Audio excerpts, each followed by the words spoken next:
Who of you want to be an MD or a CEO of a business? You're really allowed to say yes.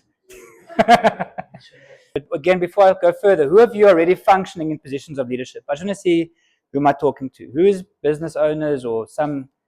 Okay, that's great. I didn't expect that, but I think the second part of tonight's discussion is going to be more aimed at you as a speaker on leadership. But that's really, really great. Just let's quickly talk about the second point, stewardship. If leadership is influence, if leadership is serving, ministering, what is stewardship?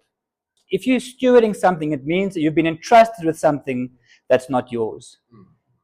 If we don't understand stewardship, we think that every business that we own becomes our own. Everything that we do to serve ourselves. That's not stewardship. Stewardship is taking care of that which has been entrusted to you.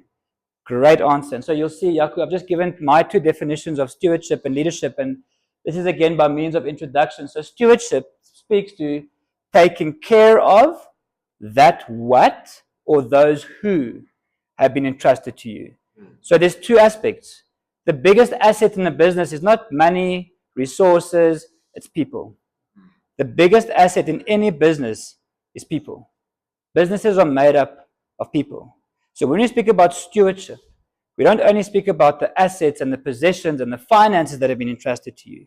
We speak about how are you looking after, taking care of the people that have been entrusted to you within your business, within your group, within whatever function you're currently fulfilling. If you look at leadership, it's about developing that which has been entrusted to you, developing those who have been entrusted to you to fulfill their function, to fulfill their purpose. So ultimately, if we think about leadership and stewardship, it's about taking responsibility of that which God has entrusted to you. And to being a business growth hub event, I want to say from the outset that I believe that God entrusts businesses to us so that we may take care of and develop people. The more successful the business, the more people you can reach. And Cindy, I'm just going to use an example. 7 months ago, when you shared that first time, you shared something. So Cindy shared at the very first Growth Hub, and she shared your story.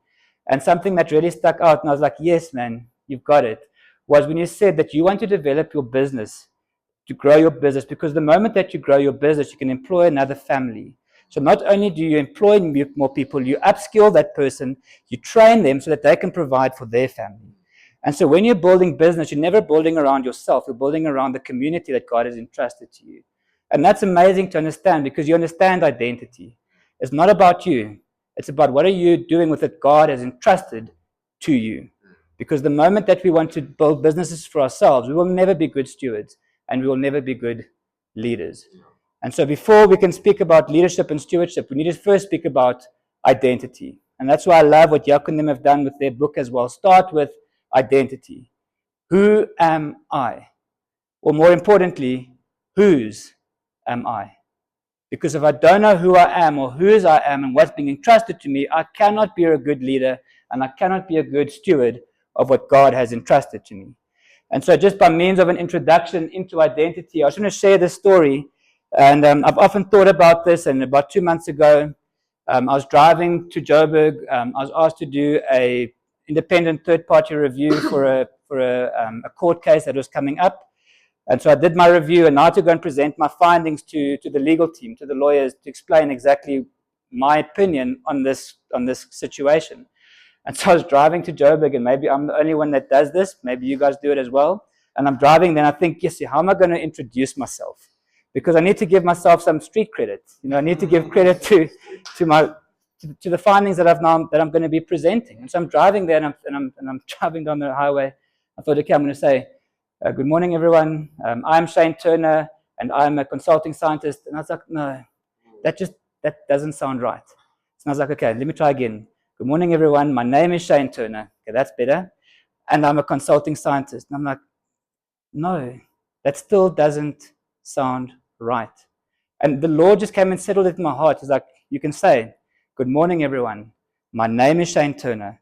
I'm a son of God, and I currently function as a consulting scientist. You see, function does not determine purpose. Identity determines purpose. So I am a son of God. That is who I am. Currently, I function as a consulting scientist. Yes, I also function as a business owner. Yes, I currently function as this. Yes, I currently function as that. But you see, my function does not determine my purpose. My identity determines my purpose. And the moment that I understand my identity, I can fulfill my purpose regardless of whatever function I'm currently fulfilling. Another way of asking this question, and often we do it in premarital as well, is if I were to ask the question now, how many of you would feel offended if I asked this question? How much do you earn? Who of you would feel offended? Who would you be comfortable in answering that? I don't think many of us would want to answer that question. Why? Because we find our identity in our paycheck. We find our identity in the function that we're currently fulfilling. Oh, I'm just a so-and-so. No, that's not your identity. That's your function. Your function never determines your direction. It never determines your purpose. It never provides security. So now that I know who I am, I'm a son of God. What does that mean? That means I am loved. That means I'm accepted. That means I'm chosen, regardless of the function that I fulfill. And the reason why it's so dangerous to try and find, when we find our identity in a function, is tomorrow that function might be taken away. I might not have a job tomorrow. Then what? Who am I then? Can I still say I'm Shane? Or now that my position or my title has been taken away, do I have a new purpose? You see how dangerous it is when we start to look at our function to determine our value and our worth. God determines your value and your worth. And so because he says, Shane, you are my son, I love you. With you, I'm well pleased. Like what he said to his son Jesus, as Jesus came out of the water after he was baptized. That is the security that I have in Christ. So now I know I can go into any function and fulfill my purpose. To be a good steward of that which he's entrusted with me, regardless of title, regardless of anything else, regardless of paycheck. So it's important that we understand identity. And so you don't have to answer me now, but I want to ask you, who or what defines your purpose currently? Good. And is it really so? If you think about your position that you fulfill at work, do you find your function and your purpose there? You see, the reason why so many people are unsatisfied in their positions at work, and this we see so often with youngsters coming out of university nowadays, is they try and find their purpose in their function. They try and find their identity in their function. And then that'll never satisfy. So what they do is they want the next function. They want the next position to try and get a better purpose, to try and get a better influence, thinking that the moment that I get this title, then I can influence, then I can have, or influence those around me. No, then I can have purpose. No, your purpose is defined by the Creator, not by your work. He gives you worth and purpose. So now that I understand who I am, but also whose I am, I know how best to steward what is not mine. People are not mine. God has bought every one of you with his blood. Yeah. Even at work. So everyone around us has been entrusted to us. They're actually his. So how are we not only stewarding resources, how are we stewarding the people in our businesses, in our management teams, in our management units? If you're teachers, how are you managing other teachers? How are you influencing other teachers with the position that you currently have? You see, one day we're all going to be held accountable for that, for how we've managed that which has been entrusted to us. Not just resources, not just finances, but people as well. And so again, I want to ask you, what resources and functions have been given to you to take responsibility of in your current workplace? Just think quickly now, who are the people around you that God has entrusted to you to influence? Who are the people around you that God has entrusted to you to call out of an identity out of them, to say, do you know what, actually, that's not who you are. This is who you are. Come, let's walk together. Think right now, are there people in your business teams or businesses that you can identify? Awesome. It is on point. Okay. Yeah. Write those names down. In this week, go and chat to them. Start conversations with them. How am I serving those around me? How am I serving people in my team? not only above me, not only below me, but alongside me as well. And I'll share a bit more on that when we get to leadership. But what I've seen in society now, and this is not just a personal thing, this is actually a societal problem, is people come out of universities very, very eager to make a success, very, very eager to make a success of their careers, to climb the corporate ladder. And listen, it's great. We need to have desire. We need to want to grow. We want to develop ourselves. But the problem that happens is they seek to climb to the next position of authority, at the expense of sustainability. So they just run and go, and they're never satisfied with the function that they currently have. They want to be treated the same as their superiors. They want to be treated on the same level. They want to function at the same level as their managers. And now, hear me out. So in terms of identity, yes, we are equal. Everyone is equal. But in terms of function, your function will change. You grow into function. And what we've seen at universities is, especially in the hostels, those that go to university and if you go into the Corsaisa, they're trying to strip away any kind of thing of superiority. It's just another residence. There's no first years, fourth years. There's no sense of superiority. First years are treated the same as fourth years. And that mindset then carries across into the business world as well. So throughout university, we have guys saying, but this is in terms of function, I'm equal. So someone that's entrusted with maybe a starting point, an entry point position, is not satisfied with that because he wants to have the same function as his manager. And so what they do is they strive to get into that function without actually being able to fulfill that objective of which has been set for them. And we see this so often now in our business as well. And actually there was a situation where we had one of the guys that actually worked for us, an incredibly talented person, really got such leadership potential calling on his life. And he came in, and what happened was he wasn't satisfied with the function that was given to him at that stage as a junior scientist. He wanted to operate at another level. And so we just said to him, just be patient. Be a good steward of what's been entrusted to you now. Fulfill the function and the position will follow. But he didn't want to. He wanted to fast track this process. And so he kept seeking more senior positions. And we couldn't offer that to him, saying, you cannot fulfill that function yet. Just wait. And anyway, so he jumped ship, went to another company, and I warned him about the dangers of actually jumping into a position that you currently can't fulfill yet. But he didn't mind. The salary was good. The pay was better. The function, but he couldn't fulfill the function. And so he was there. And then after a while, things started to catch up, and they realized he couldn't fulfill that function. So what did he do? Jumped to another company. And throughout this process, he kept checking in with me with the interviews. He wanted to ask me how that other company was. So I said, no, I can't give you insight into that. And I kept warning him, be careful. Don't seek these positions. It's going to catch up to you. And what happened was, and this happens in society all around us, not just in our field, but people are sitting in positions that they cannot fulfill the function yet. And what happens is it creates an opportunity, a space where they get exposed. Their limitations get exposed. And that's exactly what happened with this person. So he was on a project. He couldn't fulfill the function. They got exposed. And actually then it's a mutual client of ours, and we had to come in and help bail these guys out of this situation. And the problem what happens when we talk about the expense of exposure is because this guy was exposed, his inability to fulfill that function was exposed, immediately his confidence was shot down at the knees. Any influence that he could have had was shot down because he no longer believed in himself, thinking he's a failure. But the problem is he didn't understand function before position. So first fulfill the function, and the position will follow. And most of you seem to be in more senior positions, but I want to encourage you to speak to those guys that are in your teams and say, listen, fulfill the function. The position will follow. Be a good steward of that which you've been entrusted with now. Stop desiring the next thing. Stop desiring the next position. Be a good steward of what's been entrusted to you and do that job well. The position will follow. Again, and because we're speaking about stewardship and leadership, I was going to share another story of ours. So we started also, when we started working, we started as junior scientists. We started at the bottom of our food chain.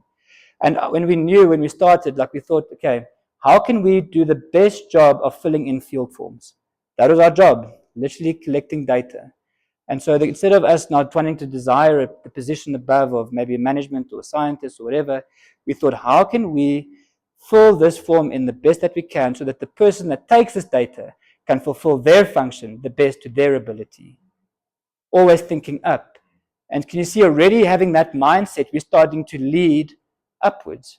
We're starting to influence upwards. So how can I do my job to the best of my ability so that the person that takes my data can fulfill their function to the best of their ability? Do your job well. Steward that which has been entrusted to you well.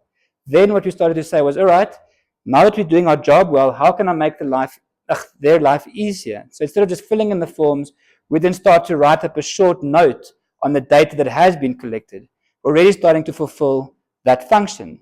And the moment that that person saw, oh, actually you can fulfill this function, they gave us that responsibility to fulfill that function.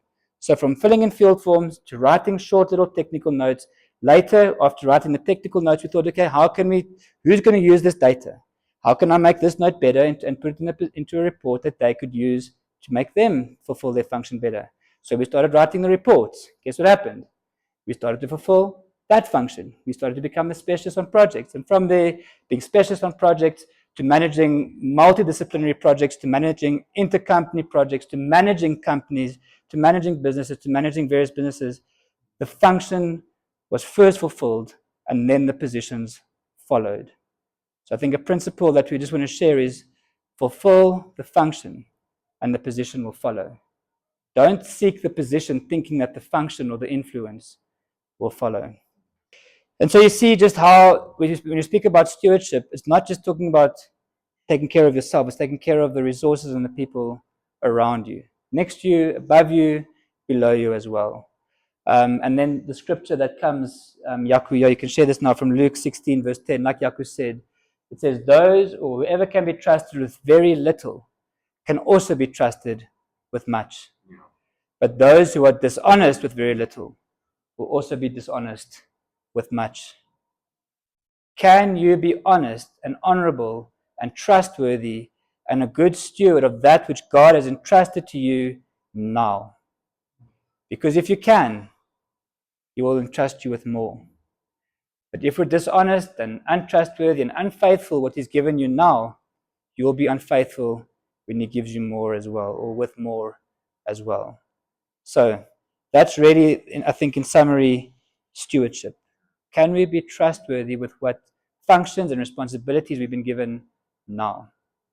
Then, and I think this might be more applicable to you as more business leaders yourselves. And so if we think about leadership, again, what we see is so often people, okay, I'll get to this now, but so often people want to climb the corporate ladder thinking the moment that I get to the top, then I'll have influence and then I can start to lead and influence other people. The moment I have a position, I'll have greater influence. That's true. But the problem, what comes with that is the moment that we start to build ladders for ourselves, we forget about sustainability. What comes after us? Who do we build around us? So leadership isn't about building a ladder for yourself so that you can get to a position of title or authority. It's about building ladders for the teams and the people around you. Outward focused, leading teams of people that they can fulfill their function. Again, think about the way in which you do your business. Are you serving others or are you getting them to serve you? Think about it. Ultimately, are we serving others, those that we have around us, or are we getting them to serve us? And so now if we look at leadership and something that I'm going to share now this evening, there's 4 points that I'm going to share regarding leadership. And I must say, everything I'm going to share now didn't come from business experience, business knowledge. This actually came from the Word and from the church. And so Steve Murrell and his son, William Murrell, Steve is one of our the leaders of our global church. He wrote the book, The Multiplication Challenge. And from this book, there's actually a training that we have at church on leadership. And the principles that I'm going to share now actually come from this. And it's amazing that these principles, which are actually written for church leaders, we can apply in the business world as well. And it's amazing. You can go, so the first thing there that we see is leadership is influence, not position. Leadership is influence, not position. If you're to go and do a survey in the world, now I know most of you seem to have some sort of church background, you understand identity. But if you were to go ask people in the business world, in the secular world, what leadership is, they'll tell you leadership is position, not influence.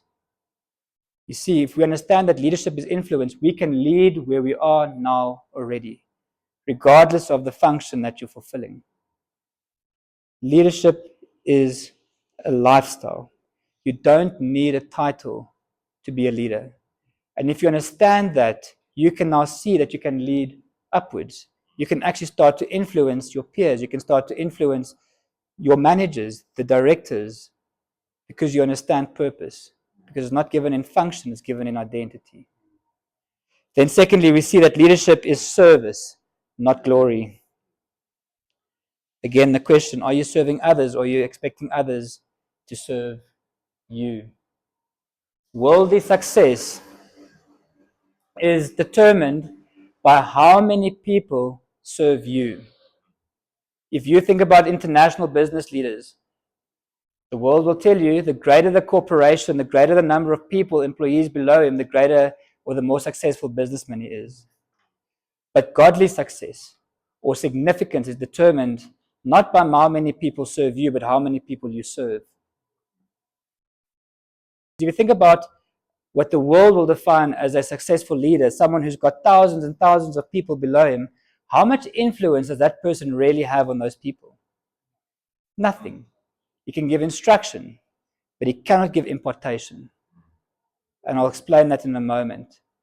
So he might seem to be influential, but he's not. Godly success, godly leadership, significance is determined by how many people you serve.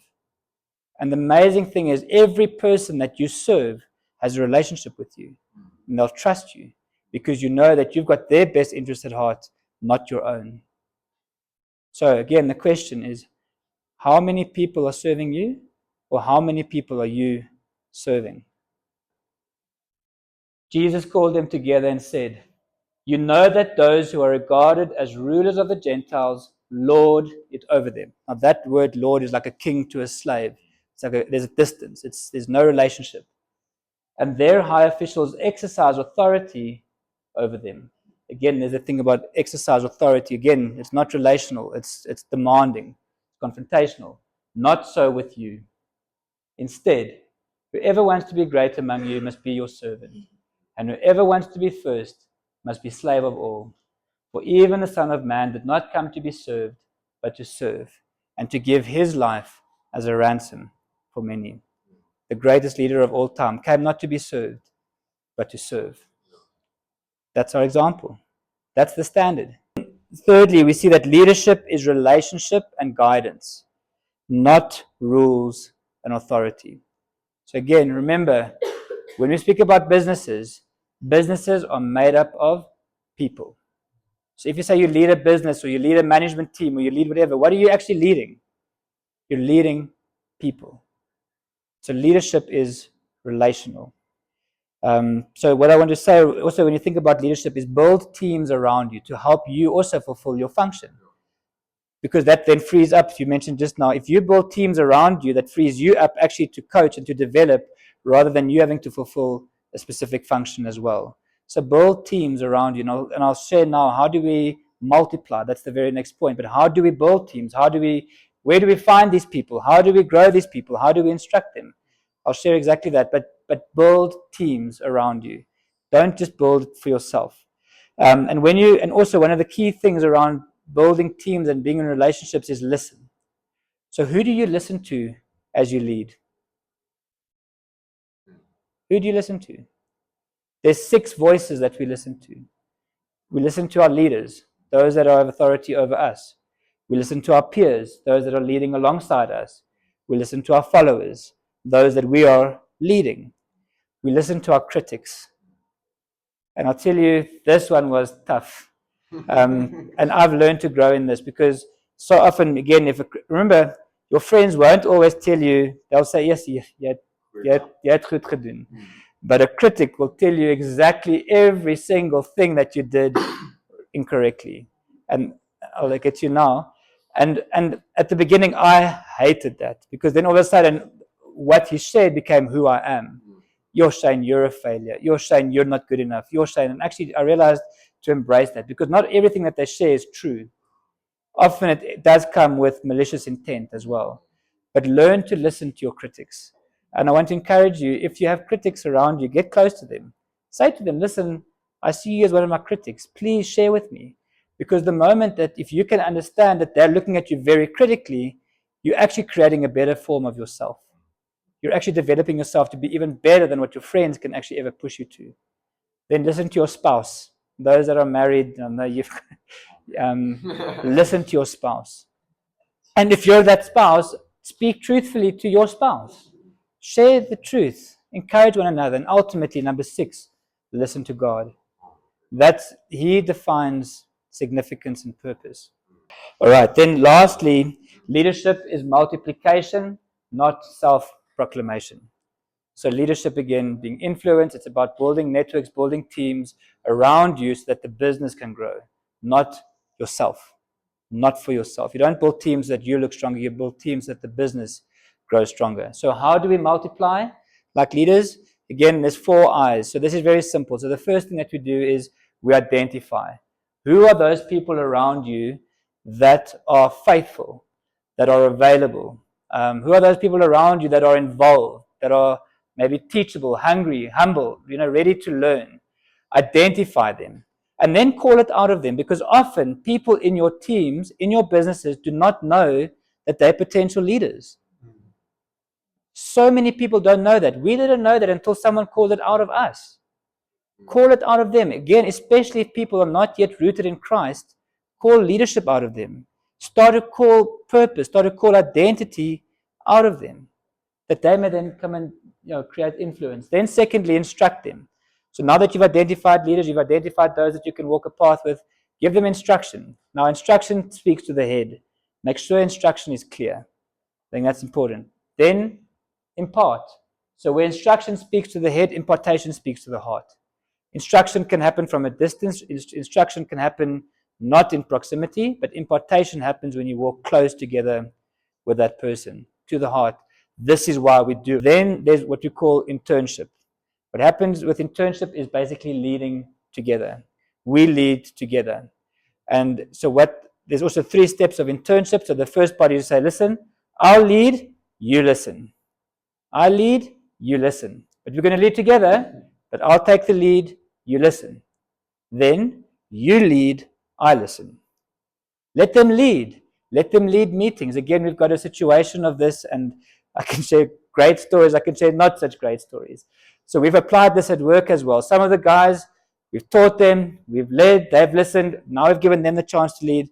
They are making a bigger success of those clients than what we could have done. They understood it, and they're running with it. What happens then is I say, you lead, I leave. They carry on. Other case, we've had another situation. I led, guy comes over, he leads, absolute disaster. Then you speak. Listen, why was it so bad? Maybe we could have done this. Maybe we could have done that. Remember, leading together means you can pick up the pieces that he's dropped. You're leading together. So often what we do is we say, here we go, run, and we leave them. We're setting people up for failure. Lead together. If they drop the ball, that's fine. You pick it up.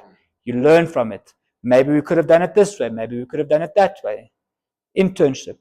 Until that they can fulfill that function, and then you leave.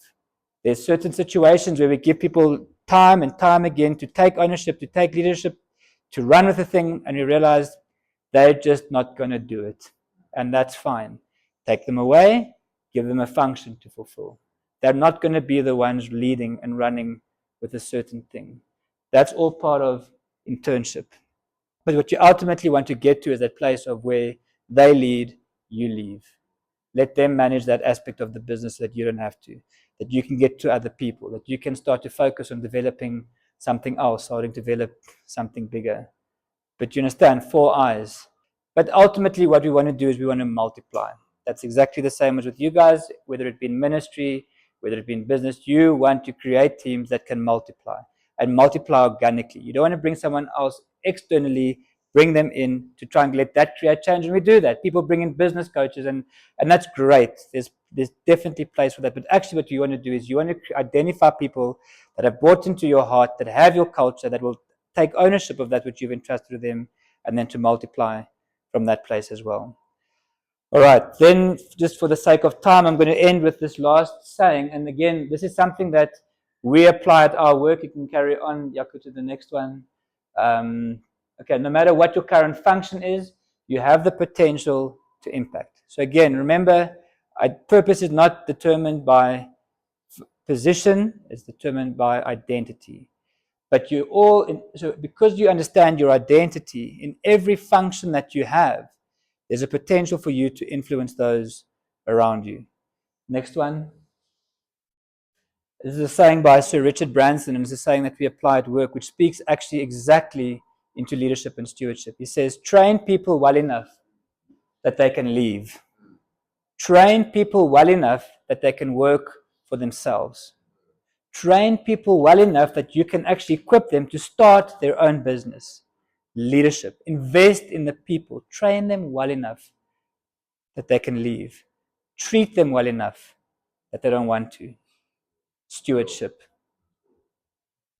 So, often what happens with leadership is we don't want to train people well enough because we're scared of them leaving. Thinking that I've equipped you and I've spent so much, 2-3 years of invested into you, and now you just jump ship, whether it be another company, whether it be overseas. You're actually limiting yourself with that mentality. Train every single person that's been entrusted to you to start their own company. But then treat them well enough, steward them well enough, take care of them well enough that they don't want to. Build a culture that is so inviting that you want to be part of this team, regardless of what influence and pressures you have outside of you. And if you can get that right, you will build successful teams around you. So I think that quote just summarizes stewardship and leadership so well. And that's something that we apply, or try to apply at least, at work as well. Does that mean people don't move? No, people move. But I must say, I think, and Johan can maybe share, but I believe that we've got a culture where people want to stay. People come in and they want to stay, it becomes part of family. But that's what we want to build. We want to create teams that can multiply organically. Okay, so again, what I want to leave you with is thinking about yourself. What do you want to?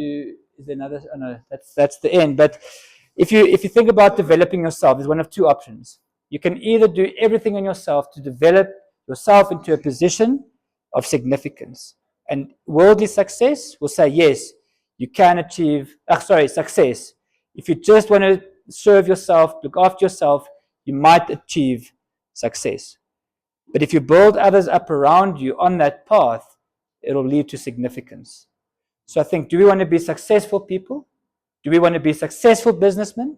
Or do we want to be significant businessmen? There's a difference. One serves themselves, one serves the others around them. Let's serve those around us. Let's steward what God has entrusted to us, people and resources, not just one or the other. But it starts with identity, understanding who we are and whose we are, what's been entrusted to us. It's never ours. Guys, we cannot take our businesses with us one day when we die. We can't. The only thing we can take with us are souls. Who are you influencing in your business? Then can you steward that which God has given you well in your current function?